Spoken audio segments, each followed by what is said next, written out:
Salam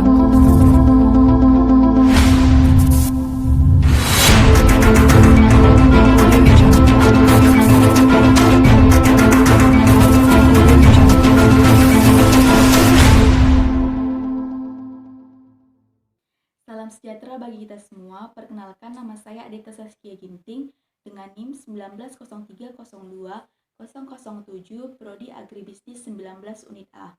Pada video ini saya akan menjelaskan tentang permintaan dan penawaran. Permintaan adalah keinginan suatu konsumen untuk membeli suatu barang pada berbagai tingkat harga selama periode waktu tertentu. Sedangkan penawaran adalah jumlah barang yang ditawarkan atau dijual pada berbagai tingkat harga selama satu periode tertentu.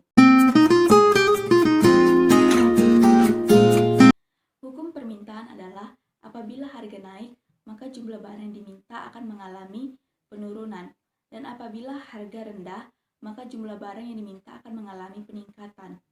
Sedangkan hukum penawaran adalah semakin tinggi harga, semakin banyak jumlah barang yang bersedia ditawarkan, dan semakin rendah harga, semakin sedikit jumlah barang yang bersedia ditawarkan. Faktor-faktor yang mempengaruhi permintaan yaitu harga barang itu sendiri, harga barang lain, tingkat pendapatan penduduk per kapita, jumlah penduduk, selera dan kebiasaan, distribusi pendapatan, perkiraan harga di masa mendatang, dan usaha-usaha produsen meningkatkan penjualan. Sedangkan faktor-faktor yang mempengaruhi penawaran yaitu harga barang itu sendiri, harga barang lain yang terkait, harga faktor produksi, biaya produksi, jumlah pedagang dan penjual, teknologi produksi, tujuan perusahaan, dan kebijakan pemerintah. Keseimbangan pasar terjadi apabila kuantitas barang yang diminta sama dengan kuantitas barang yang ditawarkan. Proses penyesuaian pasar menuju keseimbangan dipengaruhi oleh beberapa hal yaitu penawaran yang berubah di mana permintaan tetap, permintaan yang berubah di mana penawaran tetap, penawaran dan permintaan yang berubah secara simultan. Contoh ketidakseimbangan seperti produksi bawang merah di Jawa Barat pada tahun 2009 sampai dengan 2013 yang selalu mengalami defisit dikarenakan jumlah produksinya yang relatif tidak berubah, sedangkan jumlah penduduknya meningkat terus. Demikian penjelasan singkat dari saya. Jika ada salah kata, saya mohon maaf. Terima kasih.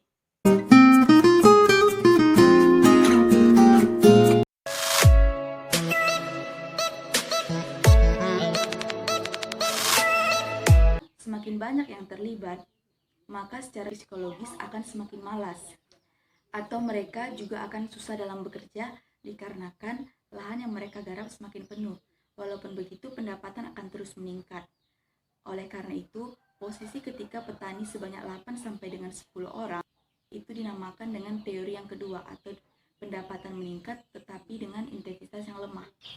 Teori yang ketiga yakni diminishing return atau pendapatan semakin menurun.